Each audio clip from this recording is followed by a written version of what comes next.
సాయినాథాయ నమః. సాయి బంధువులారా నమస్కారం.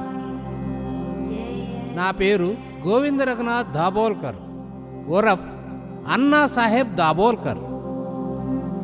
ఆ సాయిబాబా ప్రేమతో నాకు పెట్టిన పేరు హేమాడ్ పంత్. అంతేకాకుండా ఆ సాయినాథుని దివ్యచరిత్రను రాసిన భాగ్యశాలిని నేనే. 1910లో నేను ఒకసారి షిరిడీకి వెళ్ళాను. బాబాని దర్శించుకోవటానికి ద్వారకామాయికి వెళ్ళాను. అక్కడ బాబా ఒక వింత చర్య చేస్తూ కనిపించారు నాకు. జనులు ఎంత టక్కరివారంటే వారి ముందు జరుగుతున్న విషయాలను వారు గుర్తించలేరు. నా ద్వారకామాయి బిడ్డలను నేను ఎలా కాపాడుకోవాలో నాకు బాగా తెలుసులే.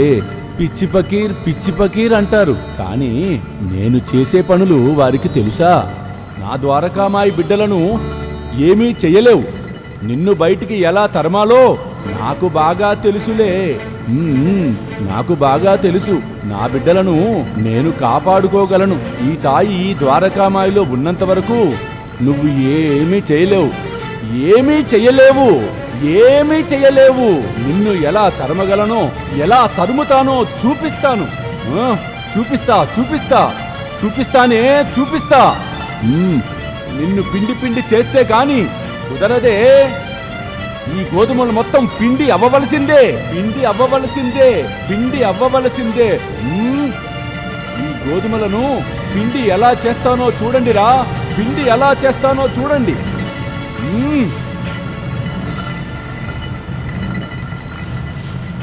ఆ విధముగా బాబా గోధుమలు విసరటం చూసి ఆశ్చర్యపోయాను.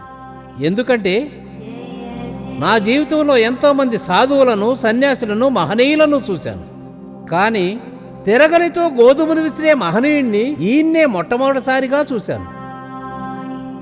కానీ ఆయన ఆ చర్య ఎందుకు చేస్తున్నాడో తెలియలేదు.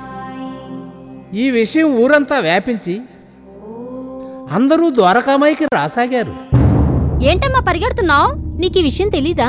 ఏ విషయం? ద్వారకామాయిలో బాబా తిరగలు పట్టుకుని గోధుమలు విసురుతున్నారట. బాబా తిరగలి విసురుతున్నాడా? అవును, నిజం.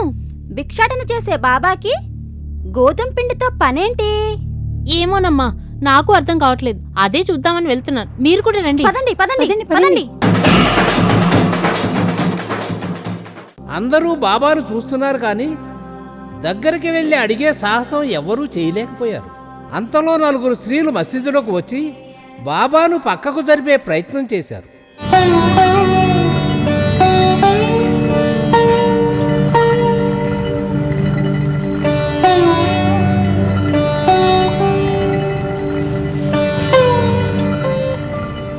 బాబా బాబా బాబా, మేమందరం ఇక్కడ ఉండగా ఈ గోధుమలు విసరడానికి నువ్వు శ్రమ పడాల్సిన అవసరం లేదు బాబా. అవును బాబా, అహర్నిశలు మా కోసం శ్రమించే మీకు ఈ మాత్రం సేవ చేయలేమా? లేండి బాబా, మేం విసురుతాం. బాబా, ఇదే నిజంగా నువ్వు మా కన్న తండ్రివైతే మేమిలా చూస్తూ ఊరుకుంటామా? లేవండి, మేము విసురుతాం బాబా. చాలు చాలులేమ్మా, పోయి మీ పని మీరు చూసుకోండి. నన్ను అనవసరంగా ఇబ్బంది పెట్టకండి. నా పని నన్ను చేసుకోనివ్వండి.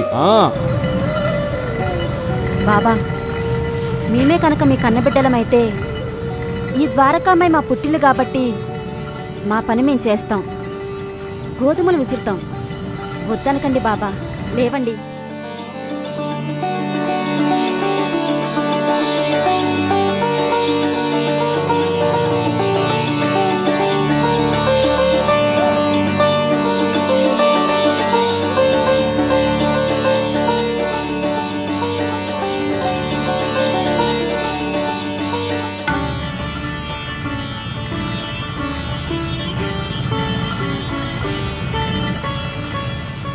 అమ్మా, ఆ గోధుమలు తీసుకొని తిరగల్లో పోయి ఈ గోధుమ పిండి పక్కకు నెట్టు. మీరు బాబా వైపు చూడకండి. ఆయన చూస్తే ఆయన ఇక్కడికి వచ్చి మనల్ని పక్కకు నెట్టి మొత్తం తీసుకుపోతాడు. అవును, బాబా భిక్షాటన చేస్తూ జీవిస్తాడు కదా, ఈ గోధుమ పిండితో ఏం పని? ఏమో, అయినా మనకదెందుకు? ఈ గోధుమ పిండిని మన నలుగురు సమానంగా పంచుకుందాం, సరేనా? బాబాకి ఇల్లు లేదు, లేదు. బాబాకి పిల్లలు లేరు, లేరు. ఈ పిండి మొత్తం మనదే, మనదే. ఈ గోధుమ పిండిని మన నలుగురం పంచుకుందాం. అలాగే. ఈ పిండంతా మనదే. బాబాకి పిల్లలు లేరు, బాబాకి ఇల్లు లేదు, ఈ పిండంతా మనదే. మనదే.